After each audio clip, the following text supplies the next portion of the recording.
नमस्कार साथियों, मैं पंकज वैष्णव आप सभी का स्वागत करता हूं मिशन ज्ञान चैनल पर। आज हम जानेंगे ऊर्जा संसाधनों के बारे में। इस चैप्टर में हमें एग्जाम के लिए क्या क्या चीज़ें देखनी होती है। एक तो ऊर्जा संसाधन होते क्या हैं, कितने प्रकार के ऊर्जा संसाधन होते हैं, उन्हें कितने भागों में बांटा जा सकता है और ये ऊर्जा संसाधन भारत में कहाँ कहाँ पाए जाते हैं। तो ये सारी चीज़ें हम आज के लेक्चर में कवर करेंगे। तो शुरू करते हैं ऊर्जा संसाधन। पहली बात तो ये कि ऊर्जा संसाधन कहते किसे हैं। ऊर्जा संसाधन हमें नाम से ही समझ में आ रहा है कि वो सारी चीज़ें जिनसे मनुष्य जाति की, मानव जाति की ऊर्जा की ज़रूरतें पूरी होती है। जैसे कि कोयला, कोयले से ऊर्जा कैसे मिलती है। कोयले को हम हाई टेम्परेचर पर जलाते हैं और उससे जो ऊष्मा प्राप्त हुई उसको पानी को देते हैं, और पानी जब ये ऊष्मा प्राप्त करता है तो वो भाप में बदल जाता है और इस भाप का यूज़ करके टरबाइन चलाई जाती है और इस टरबाइन के चलने से बिजली पैदा होती है। और ये ही बिजली मानव अलग अलग क्षेत्रों में उपयोग करता है और इस बिजली के बिना मानव जाति अपने बहुत सारे कामों की कल्पना भी नहीं कर सकती है। कोयले के साथ साथ ही हम देखते हैं पेट्रोलियम, जिसका मेन यूज़ होता है यातायात के साधनों को चलाने में, मानव जाति को एक जगह से दूसरी जगह तक पहुंचने में। इसी प्रकार नए संसाधनों में सौर ऊर्जा देखते हैं हम। सौर ऊर्जा के माध्यम से भी बिजली उत्पादित की जाती है। पवन ऊर्जा, पवन चक्कियाँ आपने देखी होगी, तो पवन चक्कियों को चलाकर फिर टरबाइन घुमाई जाती है और उस टरबाइन के घूमने से फिर बिजली पैदा होती है। तो इसी प्रकार वो सारी चीज़ें जिनसे मानव जाति की ऊर्जा की पूर्ति होती है उन्हें क्या कहा जाता है, ऊर्जा संसाधन। हमें इसी प्रकार अलग अलग ऊर्जा संसाधनों के बारे में बेसिक डिटेल लेनी है जो कि एग्जाम के लिए बहुत उपयोगी रहने वाली है। तो शुरू करते हैं। देखिए, पृथ्वी पर ऊर्जा का सबसे बड़ा साधन जो है वो है सूर्य। कैसे है सूर्य सबसे बड़ा साधन? सूर्य के प्रकाश की वजह से ही पेड़ पौधे अपना भोजन बनाते हैं और इन पेड़ पौधों को खाकर ही जीव जंतु और मानव जाति जिंदा रहती है। और पेड़ पौधे और जीव जंतुओं के अवशेष जब धरती के अंदर चले जाते हैं तो सालों तक ताप और दाब सहने के बाद ये फिर ईंधन में बदल जाते हैं। इसी प्रकार सौर ऊर्जा द्वारा प्राप्त तापमान की वजह से ही हवा एक जगह से दूसरी जगह चलती है। तो पृथ्वी पर सूर्य को सबसे बड़ा या सबसे प्रमुख ऊर्जा का स्रोत माना गया है। अब जितने भी ऊर्जा के स्रोत हैं उन्हें हम दो भागों में बांट सकते हैं, अनवीकरणीय और नवीकरणीय ऊर्जा के संसाधन। अनवीकरणीय वो सारे संसाधन होते हैं जिनको हम नया नहीं बना सकते या जिनको पैदा होने में सालों लग जाते हैं, हजारों साल लग जाते हैं और इनका पुनः उपयोग नहीं किया जा सकता। जैसे कि कोयला, कोयला हजारों साल तक तापमान और दाब सहने के बाद बनता है, तो इसको बनने में हजारों साल लग जाएंगे, इसलिए ये अनवीकरणीय ऊर्जा के स्रोत में आएगा। इसी प्रकार पेट्रोलियम, प्राकृतिक गैस, परमाणु ऊर्जा, शैल गैस, ये सारे जो संसाधन है वो अनवीकरणीय ऊर्जा के संसाधनों में आते हैं और ये निकट भविष्य में खत्म हो जाएंगे। इन्हें परंपरागत ऊर्जा के संसाधन भी कहा जाता है क्योंकि मनुष्य बहुत समय से इनका यूज करता आ रहा है। दूसरी तरफ है नवीकरणीय संसाधन। नवीकरणीय वो ऊर्जा के संसाधन जिन्हें हम बार बार यूज कर सकते हैं, जिनके बनने में ज़्यादा समय नहीं लग सकता है और जिनका पुनः उपयोग किया जा सकता है। जैसे कि सौर ऊर्जा। सौर ऊर्जा हमें दिन भर ही मिलती रहती है, हालांकि दिन में मिलती है, और जब सूर्य दूसरे क्षेत्र में चला जाता है, ग्लोब के दूसरे एरिया में चला जाता है, तो वहां सौर ऊर्जा मिलती है। उसी प्रकार पवन ऊर्जा, जल से बनने वाली विद्युत, बायोगैस, भूतापीय ऊर्जा, ज्वारीय ऊर्जा, ये सारी ऊर्जा आएगी नवीकरणीय ऊर्जा संसाधनों में। नवीकरणीय ऊर्जा संसाधनों को गैर परंपरागत ऊर्जा संसाधन भी कहते हैं, क्योंकि इनका प्रचलन, इन ऊर्जा संसाधनों का प्रचलन अभी नए जमाने से ही शुरू हुआ है। ये परंपरागत रूप से नहीं चले आ रहे हैं, इसलिए इन्हें गैर परंपरागत ऊर्जा के संसाधन कहते हैं। अनवीकरणीय संसाधनों में कोयला, पेट्रोलियम और प्राकृतिक गैस, इनको जीवाश्म ईंधन या फॉसिल फ्यूल भी कहते हैं, क्योंकि इनका निर्माण जो है वो पेड़ पौधों और जीव जंतुओं के अवशेष जब हजारों सालों तक धरती के अंदर दबे रहते हैं और तापमान और दाब की वजह से ये ईंधन में बदल जाते हैं, इसलिए इन्हें जीवाश्म ईंधन कहा जाता है। तो आपको याद रखना है, कोयला, पेट्रोलियम और प्राकृतिक गैस, इन तीनों को सम्मिलित रूप से जीवाश्म ईंधन भी कहते हैं।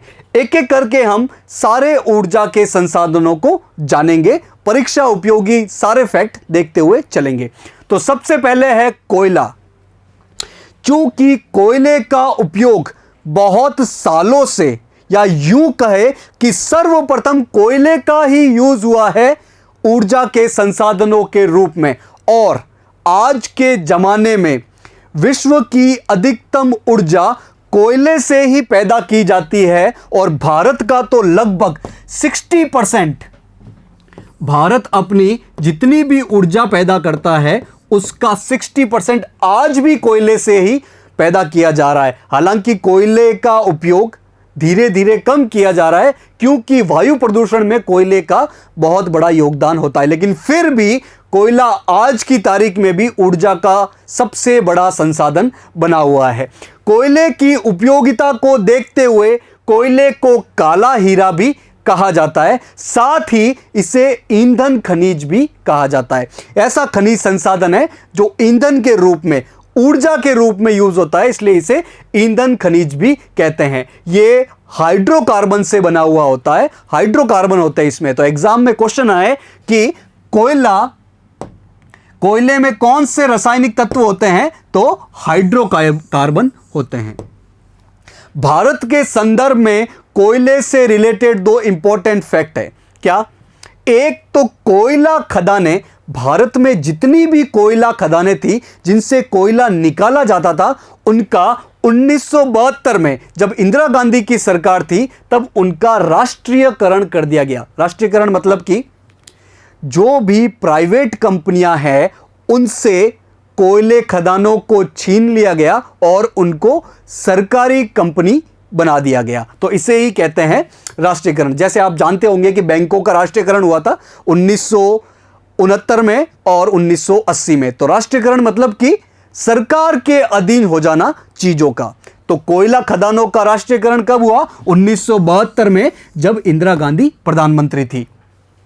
और कोयले उत्पादन में भारत की सबसे बड़ी कंपनी मानी जाती है कोल इंडिया लिमिटेड, तो उसकी स्थापना हुई 1975 में। ये दो इंपॉर्टेंट फैक्ट आपके एग्जाम के लिए बहुत ज्यादा उपयोगी है, क्योंकि कोयला ऊर्जा का सबसे बड़ा संसाधन है और ये चीजें 1972 और 1975 की ये चीजें कोयले से रिलेटेड है, इसलिए ये बहुत ही इंपॉर्टेंट फैक्ट है। आईएएस के एग्जाम में भी इन दोनों चीजों से रिलेटेड क्वेश्चन पूछे जा चुके हैं। अब देखना हमें यह है कि कोयले कितने प्रकार के होते हैं, कोयले के प्रकार कितने होते हैं। कोयला मुख्य रूप से 4 प्रकार का होता है: एंथ्रासाइट, बिटुमिनस, लिग्नाइट और पीट। एंथ्रासाइट, बिटुमिनस, लिग्नाइट और पीट। इसमें सबसे ज्यादा उत्तम क्वालिटी का कोयला होता है एंथ्रासाइट। इसमें कार्बन की मात्रा भी ज्यादा होती है, लगभग 80 से 90% इसमें कार्बन होता है, और यह जलते समय धुआं एकदम कम देता है। तो यह पर्यावरण की दृष्टि से भी अच्छा है और ऊर्जा की दृष्टि से भी अच्छा कोयला है। इसे उच्च क्वालिटी का कोयला या कठोर कोयला भी कहते हैं। दूसरा है बिटुमिनस। बिटुमिनस एंथ्रासाइट से थोड़ा सा कम क्वालिटी का कोयला है। इसमें 60 से 80% तक कार्बन पाया जाता है, और यह जब जलता है तो एंथ्रासाइट से थोड़ा सा ज्यादा धुआं देता है। इसे काला कोयला भी कहते हैं। पर ये जो बिटुमिनस कोयला है, तो भारत में यदि पूछा जाए कि सबसे ज्यादा कोयले का कौन सा प्रकार मिलता है, तो जवाब होगा बिटुमिनस। बिटुमिनस से भी कम क्वालिटी का कोयला है लिग्नाइट। इसमें कार्बन की मात्रा 40 से 60% होती है और जलते समय यह थोड़ा धुआं ज्यादा देता है बिटुमिनस से। इसे भूरा कोयला भी कहते हैं। काला कोयला, भूरा कोयला। और सबसे घटिया क्वालिटी का कोयला है पीट, जिसे निम्न कोयला भी कहते हैं। इसमें कार्बन 40% से भी कम होता है और यह जब जलता है तो एनर्जी भी कम देता है और धुआं ज्यादा देता है, क्योंकि इसमें नमी बहुत ज्यादा होती है। तो कोयले के 4 प्रकार होते हैं, एंथ्रासाइट, बिटुमिनस, लिग्नाइट और पीट। क्वालिटी में सबसे अच्छा एंथ्रासाइट, सबसे घटिया पीट। पीट ज्यादा धुआं देता है, क्यों? क्योंकि इसमें नमी की मात्रा बहुत ज्यादा होती है। भारत में हमने देख लिया कि सबसे ज्यादा कोयला कौन सा पाया जाता है, तो बिटुमिनस पाया जाता है। यह आपको एग्जाम के लिए फैक्ट याद रखना है। अब भारत में कोयला उत्पादन में सबसे बड़े क्षेत्र कौन से हैं? तो कोयला उत्पादन में सबसे बड़े क्षेत्रों में नाम आएगा छोटा नागपुर क्षेत्र का, जो कि भारत के पूर्वी क्षेत्र में आता है। ये एक पठारी इलाका है और ये कौन कौन से राज्यों को घेरता है, मतलब कौन कौन से राज्य में पाया जाता है? ये छत्तीसगढ़, झारखंड, पश्चिम बंगाल और उड़ीसा के कुछ क्षेत्रों में छोटा नागपुर पठार पाया जाता है। और छोटा नागपुर पठार कोयले के मामले में सबसे प्रमुख उत्पादक क्षेत्र है। तो छोटा नागपुर पठार, जो कि छत्तीसगढ़, उड़ीसा, झारखंड और पश्चिम बंगाल क्षेत्रों में पाया जाता है, यहां से भारत में, पूरे भारत से जितना भी कोयला पैदा किया जाता है उसका 80% योगदान इसी छोटा नागपुर पठार का है। तो भारत में कोयला उत्पादक क्षेत्रों में मुख्य क्षेत्र कौन कौन से हैं?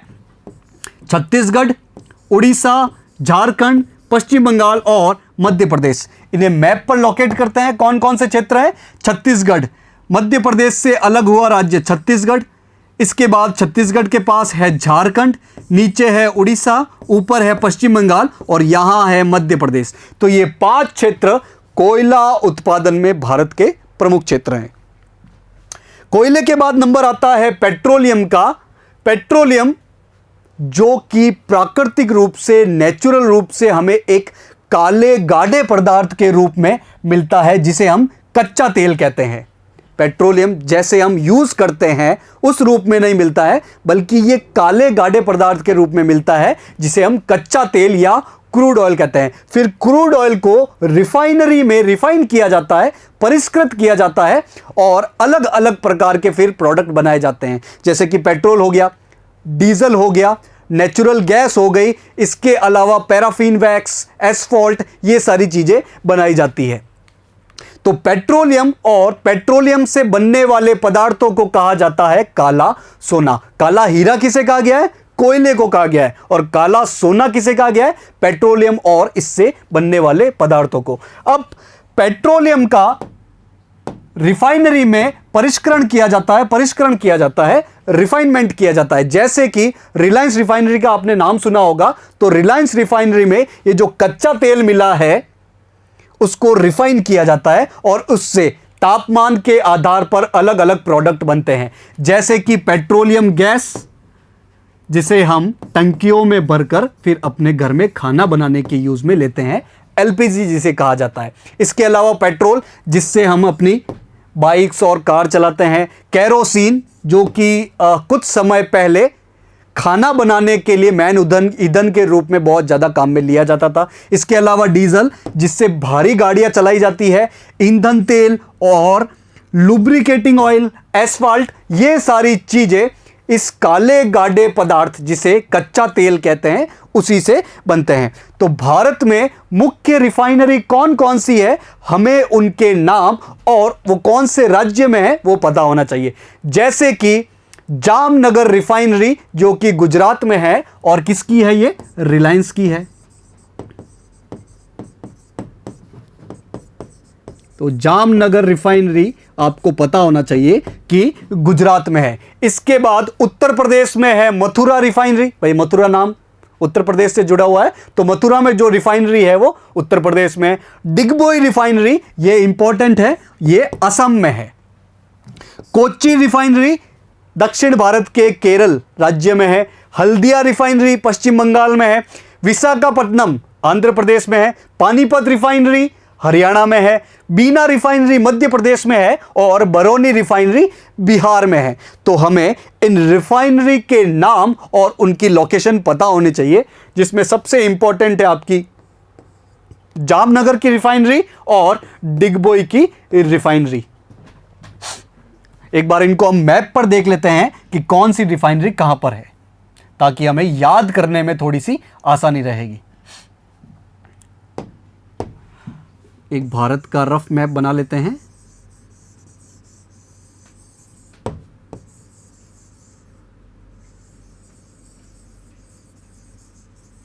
ठीक है, ये भारत का एक रफ मैप है। इसमें जामनगर रिफाइनरी आपको यहां मिलेगी, गुजरात में जामनगर रिफाइनरी। इसके बाद मथुरा रिफाइनरी, ये उत्तर प्रदेश में। इसके बाद आपकी हल्दिया रिफाइनरी पश्चिम बंगाल में। असम में डिगबोई रिफाइनरी होगी। आंध्र प्रदेश में विशाखापट्टनम, केरल में कोच्चि, हरियाणा में पानीपत। तो ये सारी मेन रिफाइनरी है। इसके अलावा मध्य प्रदेश में है बीना रिफाइनरी, मध्य प्रदेश ये मध्य भारत में है, और बरौनी रिफाइनरी आपको मिलेगी बिहार में। तो ये मुख्य रिफाइनरी है, इनके राज्य हमें पता होने चाहिए। अब भारत में पेट्रोलियम उत्पादक क्षेत्र मुख्य रूप से कौन कौन से हैं, उनके नाम हमें पता होने चाहिए। असम में जहां पर रिफाइनरी है डिगबोई क्षेत्र, वो पेट्रोलियम उत्पादक का प्रमुख क्षेत्र है। वहां पर धरती के अंदर से कच्चा तेल निकाला जाता है। फिर महाराष्ट्र में है मुंबई हाई। मुंबई हाई अरब सागर में है, ये तट पर नहीं है बल्कि अरब सागर में पानी के अंदर है, समुद्री क्षेत्र में है। फिर आंध्र प्रदेश का कृष्णा गोदावरी डेल्टा क्षेत्र। कृष्णा और गोदावरी नदी समुद्र में गिरने से पहले, बंगाल की खाड़ी में गिरने से पहले जो डेल्टा क्षेत्र बनाती है, वहां पर भी बहुत ज्यादा पेट्रोलियम मिलता है। इसे केजी बेसिन भी कहते हैं, कृष्णा गोदावरी बेसिन भी कहते हैं। इसके अलावा गुजरात में अंकलेश्वर और खंबात की खाड़ी भी पेट्रोलियम उत्पादक क्षेत्रों में मुख्य है। इनको एक बार हम मैप पर देख लेते हैं। सबसे पहले है असम का डिगबोई क्षेत्र, यहां पेट्रोलियम बहुत ज्यादा पाया जाता है। इसके अलावा आंध्र प्रदेश में कृष्णा गोदावरी डेल्टा क्षेत्र, आंध्र प्रदेश में कृष्णा गोदावरी डेल्टा क्षेत्र, जहां पर कृष्णा और गोदावरी नदी डेल्टा बनाती है। इसके अलावा अंकलेश्वर गुजरात में और खंबात की खाड़ी में बहुत ज्यादा पेट्रोल मिलता है। और महाराष्ट्र में अंदर समुद्र के अंदर अरब सागर के अंदर है बॉम्बे हाई। तो ये 4 इंपॉर्टेंट क्षेत्र है भारत में जो कि पेट्रोलियम उत्पादक प्रमुख क्षेत्र है। इनके नाम और इनके राज्य हमें पता होना चाहिए। नेक्स्ट ऊर्जा संसाधन है प्राकृतिक गैस, जिसे हम नेचुरल गैस कहते हैं। ये जो नेचुरल गैस है वो CO2 का उत्सर्जन बहुत कम करता है। चूंकि CO2 का उत्सर्जन बहुत कम होता है, इसीलिए इसे पर्यावरण अनुकूल ईंधन भी कहते हैं। और ये स्वच्छ ऊर्जा संसाधन है, क्योंकि पर्यावरण को कोई हानि नहीं पहुंचाता है, तो ये एक स्वच्छ ऊर्जा संसाधन है, इसलिए इसे वर्तमान शताब्दी का ईंधन भी कहते हैं। तो अगर एग्जाम में क्वेश्चन पूछा जाए कि वर्तमान शताब्दी का ईंधन कौन सा कहलाता है, तो प्राकृतिक gas, natural gas. Natural gas का प्रमुख उपयोग किया जाता है रासायनिक खाद और उर्वरक उत्पादन में। और इस रासायनिक खाद और उर्वरक का यूज क्या किया जाता है, खेती में उत्पादन को बढ़ाने के लिए। इसके अलावा नेचुरल गैस या प्राकृतिक गैस का उपयोग बिजली उत्पादन में भी किया जाता है।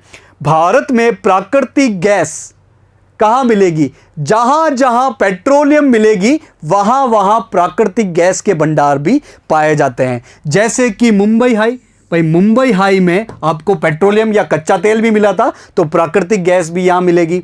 कृष्णा गोदावरी डेल्टा क्षेत्र, पेट्रोलियम भी मिला था, तो यहां पर प्राकृतिक गैस भी मिलेगी। इसके अलावा अंकलेश्वर और खंबात गुजरात में जो है, वहां पर पेट्रोलियम मिला था, कच्चा तेल मिला था, तो वहां पर प्राकृतिक गैस भी मिलेगी। इनको एक बार वापस मैप पर अंकित कर देते हैं।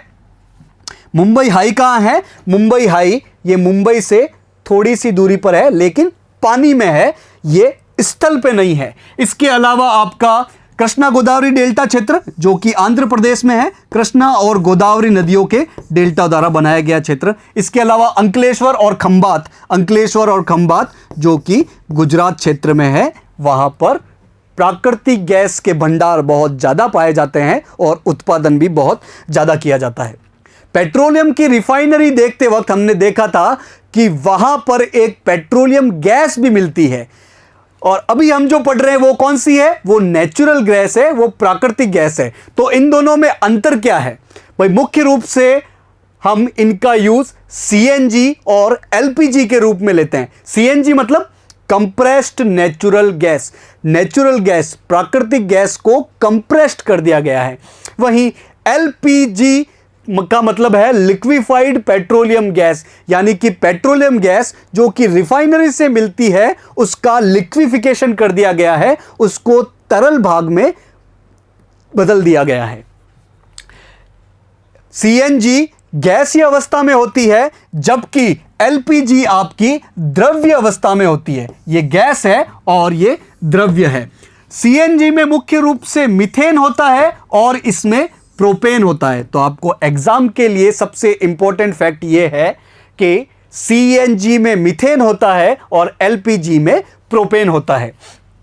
सीएनजी से हानिकारक गैस कम निकलती है, लेकिन एलपीजी जिसे हम अपने घरों में यूज करते हैं टंकियों में डालकर, वो हानिकारक गैसों का उत्सर्जन थोड़ा सा सीएनजी से ज्यादा करती है। इसका मुख्य उपयोग क्या होता है? आपकी गाड़ियां चलाने में, वाहनों में ईंधन के रूप में। लेकिन एलपीजी का यूज वाहन में ईंधन के रूप में तो किया ही जाता है, साथ ही खाना पकाने में भी एलपीजी का यूज किया जाता है। तो सीएनजी और एलपीजी के बारे में आपको डिफरेंसेस पता होने चाहिए। सबसे इंपॉर्टेंट डिफरेंस है कि इसमें अवयव कौन सा होता है। सीएनजी में मीथेन होता है और एलपीजी में प्रोपेन होता है। नेक्स्ट है आपका ताप विद्युत, जिसे हम थर्मल इलेक्ट्रिसिटी कहते हैं। कोयला, पेट्रोलियम और प्राकृतिक गैस या नेचुरल गैस का प्रयोग करके यदि बिजली का उत्पादन किया जाता है तो उसे कहा जाता है थर्मल इलेक्ट्रिसिटी। जैसे कि हमने अभी बताया था कि कोयले को हाई टेम्परेचर पर गर्म किया जाता है, फिर उससे जो ऊर्जा निकलती है उससे पानी को गर्म किया जाता है। पानी गर्म होने की वजह से वो भाप बनता है और इस भाप से टरबाइन चलती है, और टरबाइन चलने से क्या होता है? बिजली का उत्पादन होता है। तो इसी प्रकार पेट्रोलियम और प्राकृतिक गैस का यूज भी किया जाता है बिजली के उत्पादन में। इस ताप विद्युत को, तीनों को मिलाकर जो विद्युत पैदा की जाती है, उसके मुख्य क्षेत्र कौन कौन से हैं हमें पता होना चाहिए। एक तो है महाराष्ट्र, उत्तर प्रदेश और गुजरात। ये तीन राज्य जो है वो ताप विद्युत उत्पादन में प्रमुख क्षेत्र है। कहां कहां पर है ये क्षेत्र? मैप पर एक बार देख लेते हैं। महाराष्ट्र ये रहा, उसके बाद नंबर आता है उत्तर प्रदेश का जो कि उत्तर भारत में है, और इसके बाद गुजरात। तो ये तीन क्षेत्र है जो कि ताप विद्युत उत्पादन में शीर्ष स्थान रखते हैं। इसके बाद नंबर आता है परमाणु नाभिकीय ऊर्जा। भाई जब हमने खनिज संसाधन देखा था तब उसमें हमने थोरियम का नाम लिया था, इसके अलावा यूरेनियम का नाम लिया था। तो थोरियम, यूरेनियम ऐसे जो नाभिकीय ऊर्जा वाले पदार्थ है, परमाणु पदार्थ है, उनकी वजह से यदि हम बिजली पैदा करें, ऊर्जा पैदा करें, तो उस ऊर्जा को कहा जाएगा परमाणु नाभिकीय ऊर्जा। हालांकि यूरेनियम भारत में इतना ज़्यादा नहीं पाया जाता है, लेकिन थोरियम बहुत मात्रा में मिलता है। तो हम थोरियम का विशेष रूप से यूज करके परमाणु नाभिकीय ऊर्जा या बिजली पैदा करते हैं। परमाणु ऊर्जा के मामले में भारत में सबसे बड़ा नाम है डॉक्टर होमी जहांगीर भाभा। भारत में परमाणु ऊर्जा कार्यक्रम का शुभारंभ करने वाले कौन थे? डॉक्टर होमी जहांगीर भाभा। इन्होंने 1948 में परमाणु ऊर्जा के उत्पादन को बढ़ावा देने के लिए एक आयोग की स्थापना की थी जिसका नाम है परमाणु ऊर्जा आयोग। तो एग्जाम में क्वेश्चन मिलेगा कि परमाणु ऊर्जा आयोग की स्थापना कब हुई? तो आजादी के जस्ट एक साल बाद 1948 में। इसकी स्थापना करने वाले वैज्ञानिक कौन थे? डॉक्टर होमी जहांगीर भाभा। डॉक्टर होमी जहांगीर भाभा के नाम पर ही एक परमाणु अनुसंधान केंद्र बनाया गया। भाभा परमाणु अनुसंधान केंद्र कब बनाया गया? ये 1954 में। और कहां बनाया गया? ये बॉम्बे के पास ही एक जगह है, ट्रॉम्बे।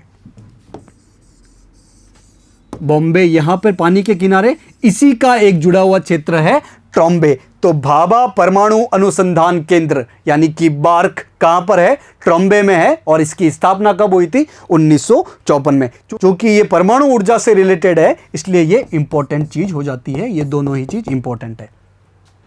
भारत में सबसे पहला परमाणु ऊर्जा केंद्र जो है वो महाराष्ट्र के तारापुर में स्थापित किया गया 1969 में।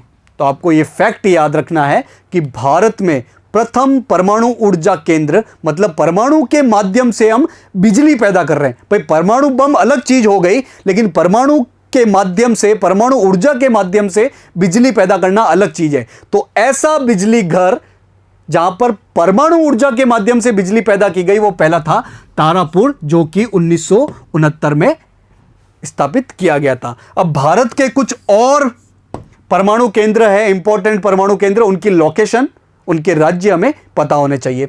जैसे कि तमिलनाडु में है कलपक्कम कुडनकुलम। तो कलपक्कम कुडनकुलम नाम से ही समझ में आ रहा है कि यह दक्षिण भारत का होगा। और यह कौन से राज्य में है? तमिलनाडु राज्य में है। इसके बाद महाराष्ट्र का तारापुर, जो कि प्रथम परमाणु ऊर्जा केंद्र है ही। गुजरात में काकरापार, राजस्थान में रावतभाटा और उत्तर प्रदेश में है नरोरा। तो इन पांचों लोकेशन को एक बार हम मैप पर देख लेते हैं। सबसे पहले सबसे ऊपर है नरोरा, उत्तर प्रदेश में। इसके बाद पश्चिम में चले आओ, राजस्थान में है आपका रावतभाटा। नीचे चले जाओ गुजरात में। गुजरात में जिस परमाणु ऊर्जा केंद्र का नाम है वो है काकरापार। फिर नीचे महाराष्ट्र में तारापुर, जो कि प्रथम परमाणु ऊर्जा केंद्र है। उसके बाद सबसे लास्ट में तमिलनाडु में कलपक्कम कुडनकुलम। तो ये 5 प्रमुख परमाणु ऊर्जा केंद्र है जो कि हमें एग्जाम के लिए याद रखने हैं। इसके बाद हम आ जाते हैं स्वच्छ ऊर्जा पे या नवीकरणीय ऊर्जा पे या अपरंपरागत ऊर्जा में, जिसमें सबसे पहला नाम है अपना सौर ऊर्जा। सूर्य के माध्यम से जो भी ऊर्जा प्राप्त होती है, यदि मानव टेक्नोलॉजी के माध्यम से उसको किसी प्रकार यूज कर सके तो उसे कहा जाएगा सौर ऊर्जा। और ये सौर ऊर्जा कभी न समाप्त होने वाली प्रदूषण मुक्त ऊर्जा है। ये कभी समाप्त नहीं होगी, साथ ही ये किसी प्रकार का कोई प्रदूषण नहीं करती है। जो उष्णकटिबंधीय देश है, उष्णकटिबंधीय देश कौन से हैं? मैं एक बार देखते हैं। ये अपना ग्लोब हो गया। इसमें ये जो बीचों बीच वाली अक्षांश रेखा है वो भूमध्य रेखा कहलाती है। इधर कर्क रेखा है 23.5 डिग्री उत्तरी अक्षांश और नीचे मकर रेखा है 23.5 डिग्री दक्षिणी अक्षांश। तो इन दोनों कर्क रेखा और मकर रेखा के बीच वाला क्षेत्र है, वहां पर सूर्य लगभग साल भर ही चमकता है, इसलिए यह क्षेत्र उष्ण कटिबंधीय क्षेत्र कहलाते हैं। और चूंकि यहां पर सूर्य साल भर ही चमकता है, इसलिए यह सौर ऊर्जा के मामले में बहुत ही धनी देश है। तो उष्ण कटिबंधीय देश जहां पर धूप की प्रचुरता मिलती है, धूप बहुत मिलती है, वो सौर ऊर्जा के मामले में काफी धनी देश है। और यदि भारत की बात की जाए तो भारत का जो पश्चिमी भाग है, जिसमें मुख्यतः गुजरात और राजस्थान आते हैं, वहां पर चूंकि धूप की मात्रा प्रचुर है, इसलिए वहां पे सौर ऊर्जा की भी बहुत ज्यादा संभावना है। लेकिन अभी सौर ऊर्जा जिन जिन राज्यों ने स्थापित कर दी है सोलर पावर लगा के या अन्य माध्यमों से, वो कौन कौन से राज्य हैं? राजस्थान, गुजरात, कर्नाटक और तमिलनाडु। इनको एक बार आप मैप पर इमेजिन कीजिएगा। राजस्थान सौर ऊर्जा के मामले में नंबर 1 है। इसके बाद गुजरात, इसके बाद कर्नाटक, महाराष्ट्र के नीचे और सबसे नीचे तमिलनाडु। तो सौर ऊर्जा का उत्पादन करने वाले प्रमुख राज्य कौन से हैं? ये 4 राज्य हैं, राजस्थान, गुजरात, कर्नाटक और तमिलनाडु। अब सौर ऊर्जा के विकास करने के लिए एक गठबंधन बनाया गया था जो कि भारत की अगुवाई में बना है। उसका नाम है अंतर्राष्ट्रीय सौर गठबंधन, जिसे इंग्लिश में कहा जाता है इंटरनेशनल सोलर अलायंस। 2015 में फ्रांस में UNFCCC की 21वीं मीटिंग हुई थी। ये UNFCCC क्या है? ये क्लाइमेट चेंज से लड़ने के लिए 1992 में, क्लाइमेट चेंज क्या? जलवायु परिवर्तन। तो जलवायु परिवर्तन से लड़ने के लिए 1992 में आयोजित पृथ्वी सम्मेलन में एक संगठन बनाया गया था, एक कन्वेंशन साइन किया गया था, उसी का नाम है UNFCCC। तो इसकी हर साल मीटिंग होती रहती है। तो इसकी 21वीं मीटिंग जब 2015 में हुई, कहां हुई थी? ये फ्रांस में हुई थी। तब भारत और फ्रांस ने कहा कि हम अंतर्राष्ट्रीय सौर गठबंधन नामक का एक गठबंधन बनाते हैं जो कि सौर ऊर्जा के विकास को बढ़ावा देगा। कैसे देगा? नई नई टेक्नोलॉजी लाएंगे और हम जो देश गरीब है या जिन देशों को जरूरत है उनको पैसा दिया जाएगा ताकि आप सौर ऊर्जा का विकास कर सको। तो अंतर्राष्ट्रीय सौर गठबंधन कब बना? 2015 में। किन लोगों ने बनाया? भारत और फ्रांस ने बनाया। हालांकि इस गठबंधन के सदस्य देश कौन कौन से हैं? जो संयुक्त राष्ट्र के सदस्य हैं वो सभी इस अंतर्राष्ट्रीय सौर गठबंधन के सदस्य हैं और इसका मुख्यालय भारत में ही गुरुग्राम में स्थित है। तो अंतर्राष्ट्रीय सौर गठबंधन से रिलेटेड हमें ये सारी चीजें पता होनी चाहिए। इसके अलावा दो चीज और है भाई। सूर्य से ऊर्जा प्राप्त करने के दो माध्यम है।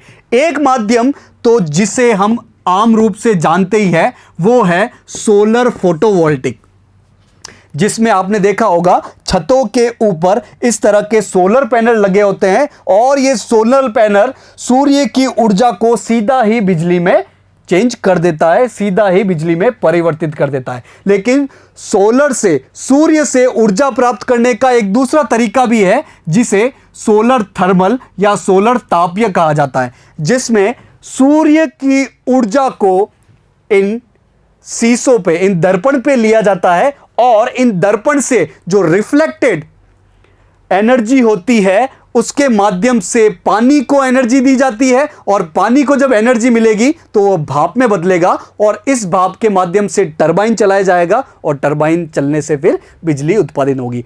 तो सूर्य से ऊर्जा प्राप्त करने के दो माध्यम है, एक तो सोलर फोटोवोल्टिक, ये सोलर पैनल, और दूसरा है सोलर थर्मल, ये इस तरह के दर्पण का सेटअप। तो सौर ऊर्जा में हमें ये सारी बातें एग्जाम के लिए पता होनी चाहिए। सौर ऊर्जा के बाद आएगा दूसरी नवीकरणीय ऊर्जा, पवन ऊर्जा। पवन ऊर्जा में क्या होता है? इस तरह की बड़ी बड़ी पवन चक्कियां आपने देखी होगी। ये पवन चक्कियां जब हवा के माध्यम से चलती है तो इनसे जुड़े हुए टरबाइन चलते हैं और उन टरबाइन के चलने से फिर बिजली पैदा की जाती है और बिजली का स्टोर करके फिर जहां पे इनकी जरूरत होती है वहां पर भेज दिया जाता है बिजली को। तो ये पवन की गतिज ऊर्जा को टरबाइन द्वारा विद्युत ऊर्जा में बदला जाता है।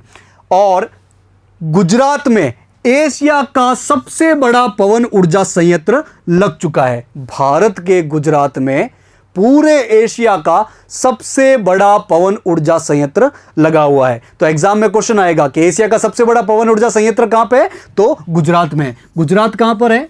गुजरात आपका ये वाला क्षेत्र है।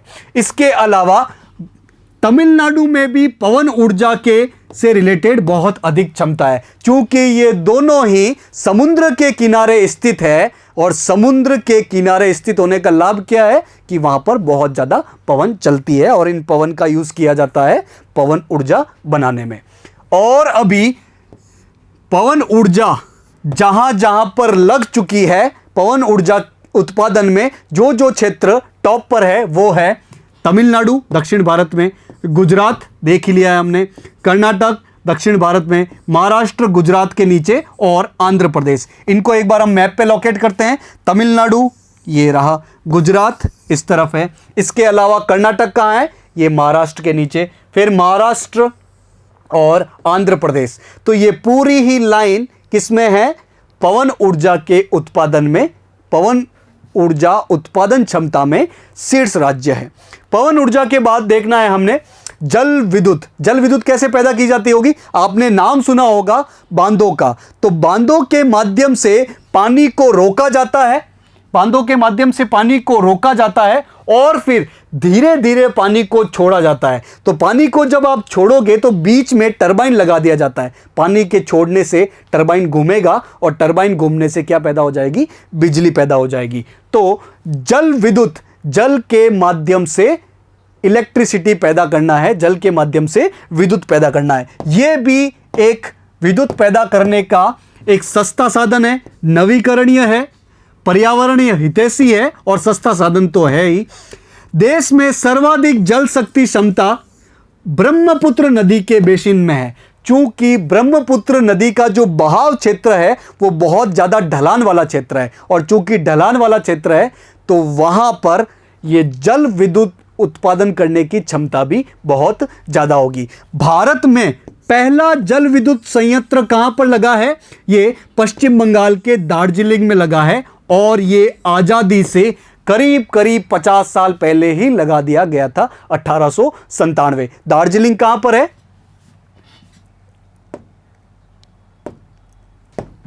ये अपने यहां पर आपका सिक्किम वाला क्षेत्र है, ये भूटान वाला क्षेत्र आ गया, नीचे पश्चिम बंगाल है।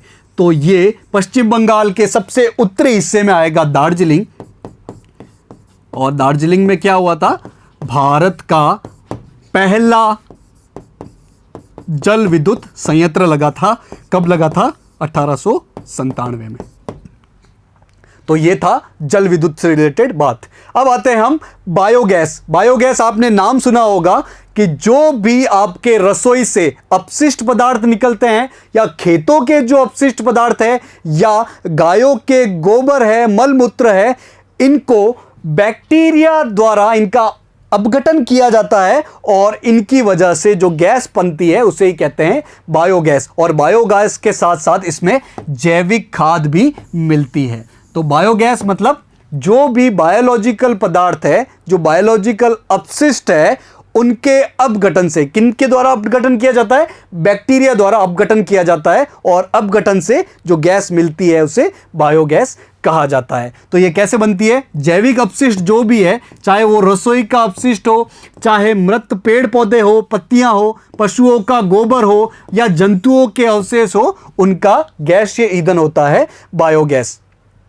बायोगैस में मुख्य रूप से मीथेन होती है। इसके अलावा कार्बन डाइऑक्साइड का भी मिश्रण होता है। भारत में बायोगैस उत्पादन में सर्वाधिक क्षमता कौन से राज्य रखते हैं? सबसे ज्यादा पता ही होगा आपको कि जहां पर पशु ज्यादा मिलेंगे वो बायोगैस में नंबर 1 होगा। तो उत्तर प्रदेश में पशु सबसे ज्यादा है तो बायोगैस भी वहां पर सबसे ज्यादा बनेगी। इसके अलावा मध्य प्रदेश, आंध्र प्रदेश, बिहार, ये जो क्षेत्र है ये बायोगैस उत्पादन में शीर्ष क्षेत्र है। कौन कौन से? उत्तर प्रदेश, मध्य प्रदेश, बिहार और आंध्र प्रदेश। तो बायोगैस उत्पादन के ये 4 प्रमुख क्षेत्र हमें एग्जाम के लिए याद रखना है। बायोगैस के बाद आएगा ज्वारीय ऊर्जा। ज्वारीय ऊर्जा क्या होती है? समुद्र में जब ज्वार चलता है, ज्वार क्या होता है? पानी का ऊपर नीचे होना।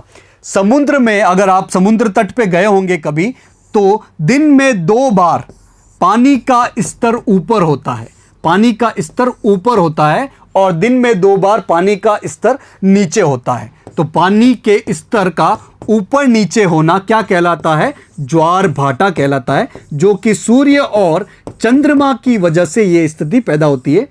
हम जब सोलर सिस्टम देखेंगे तब ज्वार भाटा को थोड़ा और डिटेल में देखेंगे।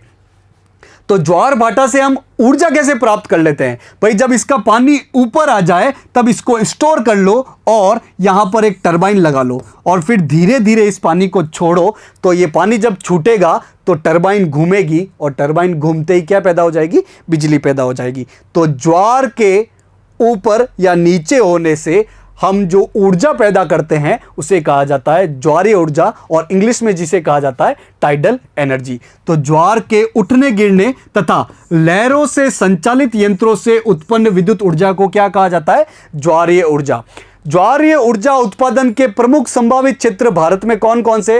भाई जहां पर समुद्री क्षेत्र होगा, साथ ही जहां पर ज्वार का प्रभाव ज्यादा होगा, वो ही होंगे ज्वारीय ऊर्जा उत्पादन के प्रमुख क्षेत्र, जिसमें गुजरात की कच्छ की खाड़ी और खंबात की खाड़ी ये प्रमुख क्षेत्र है। इसके अलावा पश्चिम बंगाल का सुंदरबन का डेल्टाई क्षेत्र, भाई सुंदरबन हमने देखा था जो कि गंगा और ब्रह्मपुत्र के डेल्टा पे बनता है, तो वहां पर भी ज्वारीय ऊर्जा संभावना बहुत ज्यादा है। इसके अलावा लक्षद्वीप जो कि अरब सागर में है और अंडमान निकोबार जो कि बंगाल की खाड़ी में है, ये क्षेत्र ज्वारीय ऊर्जा के मामले में प्रमुख क्षेत्र है। भारत का जो पहला समुद्री ज्वारीय विद्युत संयंत्र है वो केरल के विजिंजम में लग चुका है। तो आपको याद क्या रखना है कि भारत का पहला समुद्री ज्वारीय विद्युत संयंत्र, भाई नदियों में भी यह काम किया जा सकता है, लेकिन मुख्य रूप से ज्वार चूंकि समुद्र की प्रॉपर्टी है, इसलिए पहला समुद्र ज्वारीय विद्युत संयंत्र केरल के विजिंजम में लग चुका है। ज्वारीय ऊर्जा के बाद नंबर आएगा भूतापीय ऊर्जा। नाम से ही समझ में आ रहा है कि भू मतलब धरती के अंदर जो तापमान होता है। धरती के अंदर तापमान क्यों होता है? एक तो अंदर बहुत सारे एक्टिविटीज चल रही है, बहुत सारे रेडियो एक्टिव पदार्थ है, तो इनकी वजह से भूमि के अंदर तापमान बहुत ज़्यादा होता है, और इस तापमान के कारण यदि हम कोई बिजली पैदा कर सके तो उसे क्या कहा जाएगा? भूतापीय ऊर्जा। तो भूतापीय ऊर्जा क्या होती है? पृथ्वी के आंतरिक भागों में पैदा होने वाले ताप का उपयोग करके जो बिजली पैदा की जाती है उसे भूतापीय ऊर्जा कहते हैं। इस भूतापीय ऊर्जा पे बहुत ज़्यादा रिसर्च चल रहा है, और भारत में दो ऐसे क्षेत्र हैं जो भूतापीय ऊर्जा के मामले में प्रमुख क्षेत्र जाने जा रहे हैं। एक तो है जम्मू कश्मीर का पूगा घाटी। जम्मू कश्मीर कहाँ है? जम्मू कश्मीर लद्दाख के नीचे केंद्र शासित प्रदेश है, तो वहां की पूगा घाटी भूतापीय ऊर्जा के मामले में प्रमुख क्षेत्रों में आती है। इसके अलावा जम्मू कश्मीर के नीचे है हिमाचल प्रदेश, उसका मणिकरण क्षेत्र भी भूतापीय ऊर्जा में एक प्रमुख नाम रखता है। तो ये था भारत के ऊर्जा संसाधन, जिसमें हमने नवीकरणीय संसाधन और अनवीकरणीय संसाधनों के बारे में देखा। आशा है कि आज का लेक्चर आपको समझ में आया होगा। मिशन ज्ञान से जुड़ने के लिए आप सभी लोगों का बहुत बहुत धन्यवाद।